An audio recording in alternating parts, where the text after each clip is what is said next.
samun platform wallahi suna biya. Abin da suke bukata lamba kawai za ka sa da password guda 6 kai confirmation gashi nan. Ni already zan taba, already I have a register.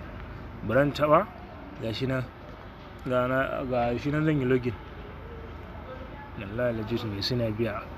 Kawai yanzu ina shiga ɗazu na ɗan tuttura mutane na kawai sai na bai shi. Yanzu ina jin akwai wani limit da suka sa idan mutum ya kawo, ina jin ko mutum na ga sama da 20 ne za su baka. Kawai ina shiga na ga sun ban 6,000 za ku gani, bari nuna muku gashi nan 6,000 ga ta nan.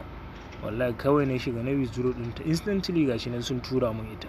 Bari ku ga withdraw record ɗin, bari mu ga withdraw record ɗin gashi nan amount arriving gashi nan 6,000 da naira 100, 6,900 da naira 100. Ba sa charging ko ɗaya wallahi, ko naira 5. Bari na nuna muku alert ɗin yanzu nan.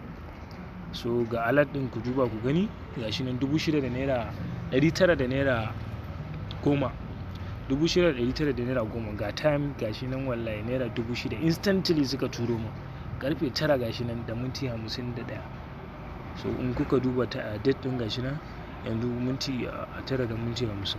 Gaskiya kan mi wasa da wannan dama wallahi sai na fiyin sosai, ba sai ka sa ko sisi ba. So idan kana buƙatar ka sa kuɗi to, amma ni ban ce ka je ka sa kuɗi ba, amma suna biya sosai wallahi legit ne.